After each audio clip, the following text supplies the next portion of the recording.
একটি গ্রামে ঘড়ি তৈরি করা একটি মানুষের দোকান ছিল। ওই দোকানের মধ্যে ছোট বড় সমস্ত রকমের ঘড়ি ছিল। হাতে পড়ার ঘড়ি, দেওয়ালে টাঙানোর ঘড়ি, সমস্ত রকমের ঘড়ি ওই দোকানে পাওয়া যেত। ঘড়ি তৈরি করা থেকে শুরু করে ঘড়ি বিক্রি করা পর্যন্ত সমস্ত কাজ ওই দোকানদার একাই করত। আর ওই ঘড়িওয়ালা কেবলমাত্র ঘড়ির জন্যই গ্রামে পরিচিত ছিল না, বরং ওনার কথার কারণে ওনাকে সবাই পছন্দ করত। কারণ ঘড়িওয়ালা খুবই সুন্দর করে কথা বলতো, আর ওনার কথা শুনেই বোঝা যেত উনি অনেক বেশি বুদ্ধিমান এবং জ্ঞানী। আর এই কারণেই গ্রামের যখনই কোনো মানুষের কোনো সমস্যা হতো, তখন ওই মানুষটি ওই ঘড়িওয়ালার কাছে আসতো পরামর্শ করার জন্য। আর ওই ঘড়িওয়ালাও খুবই বুদ্ধিমত্তার সঙ্গে ওই মানুষের সমস্যার সমাধান করে দিত। এছাড়া অনেকবার মানুষ তো বিনা কারণেই কোনো কাজ ছাড়াই ওই ঘড়িওয়ালার দোকানে এসে বসে থাকতো, কেবলমাত্র ওনার কথা শোনার জন্য। কারণ ঘড়িওয়ালার কথা শুনে মানুষ আনন্দ পেত। ওই ঘড়িওয়ালা অনেক ভালো একটি মানুষ ছিল, যার সঙ্গে না কারোর কোনো ঝগড়া ছিল আর না কোনো ঝামেলা। কিন্তু হ্যাঁ, ওই ঘড়িওয়ালার মধ্যে একটি সমস্যা ছিল, আর সেটা হলো উনি কখনোই অতীত এবং ভবিষ্যৎ নিয়ে কোনো রকমের কথা বলতেন না।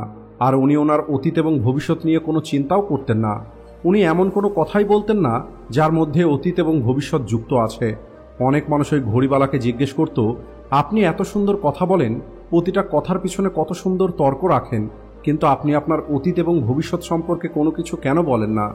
আর যখনই আমরা আপনাকে জিজ্ঞেস করি, তখন আপনি কেবলমাত্র একটু হেসে ঘড়ির দিকে তাকাতে বলেন, আর আমরা এই বিষয়টা বুঝতে পারি না। আপনি কি আমাদেরকে বিষয়টা বুঝিয়ে বলবেন? এরপরে ওই ঘড়িওয়ালা একটু হাসে আর বলে, কিছু না, তোমরা কেবল এই ঘড়ির দিকে তাকাও। আর এরপরে একদিন একটি ছেলে হতাশ হয়ে ওই ঘড়িওয়ালার কাছে আসে। ওই ছেলেটি এই ঘড়িওয়ালা সম্পর্কে অনেক কথা শুনে রেখেছিল। ছেলেটি জানতো যে এই ঘড়িওয়ালা হলো অনেক বেশি বুদ্ধিমান, আর উনি অনেক ভালো কথা বলেন। আর এই কারণেই ছেলেটি ভাবে, আমার সমস্যার কোনো না কোনো সমাধান তো নিশ্চয়ই উনি বলে দিতে পারবেন। এরপরে ওই ছেলেটি ঘড়িওয়ালাকে বলে, আমি আমার পুরনো দিনে করা ভুলগুলো চিন্তা করে অনেক বেশি আফসোস করি, আর ভবিষ্যতে আমার কি হবে সেই চিন্তাতেও থাকি। আর এই কারণে আমি আমার কোনো কাজে মনোযোগ দিতে পারি না, আর সারাটা দিন চিন্তা এবং আফসোস করি। তাই আপনি আমাকে সঠিক রাস্তা দেখান। এরপরে ঘড়িওয়ালা ওই ছেলেটিকে বলে, ঠিক আছে, তুমি তোমার কথা বাদ দাও, তার আগে তুমি আমার এই ঘড়িটা দেখো। এই ঘড়িটা খারাপ হয়ে গেছে, এই ঘড়িটাকে তুমি আমাকে ঠিক করে দাও। এরপরে ওই ছেলেটি একটু অবাক হয়ে বলে, কিন্তু আমি এই ঘড়িটাকে কিভাবে ঠিক করব? ঘড়িওয়ালা তো হলেন আপনি, আপনি এটাকে ঠিক করুন, আমি ঘড়ি ঠিক করতে পারি না। এরপরে ঘড়িওয়ালা বলে, ঠিক আছে, তুমি একবার চেষ্টা তো করো। এই নাও, তুমি এই যন্ত্রটা দিয়ে ঘড়িটা খোলো। এরপরে ওই ঘড়িওয়ালা ছেলেটিকে যেভাবে যেভাবে বলে সেভাবেই ছেলেটি করতে থাকে। আর ওই ঘড়িটা ঠিক করতে গিয়ে কয়েক ঘন্টা পার হয়ে যায়।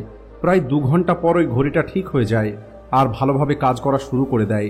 এরপরে ওই ঘড়িওয়ালা ছেলেটিকে ধন্যবাদ দেয় আর বলে, তুমি আমার ঘড়িটা ঠিক করে দিয়েছ। এরপরে ছেলেটি বলে, সেটা ঠিক আছে, কিন্তু তার আগে আপনি আমাকে আমার সমস্যার সমাধানটা তো বলুন। এরপরে ওই ঘড়িওয়ালা বলে, এতক্ষণ ধরে তো তোমাকে সেটাই বলছিলাম, তুমি এই ঘড়িটাকে কখন ঠিক করতে পেরেছ? যখন তুমি তোমার সম্পূর্ণ মনোযোগটা এই ঘড়ির ওপরে দিয়েছ। আর যখন তুমি তোমার মনোযোগটা ঘড়ির ওপরে দিয়েছ, তখন এই ঘড়িটা ঠিক হয়ে গেছে আর সব কিছু ঠিকভাবে কাজ করা শুরু করে দিয়েছে। এই একই রকমভাবে আমাদের জীবনও কাজ করে। এখন তোমার জীবনটা ওই ভেঙে যাওয়া খারাপ ঘড়ির মতো, যেটা এখন ঠিকভাবে কাজ করছে না। আর এখন এটাকে ঠিক করার জন্য তোমার সম্পূর্ণ মনোযোগটা তোমার জীবনের ওপরে দিতে হবে।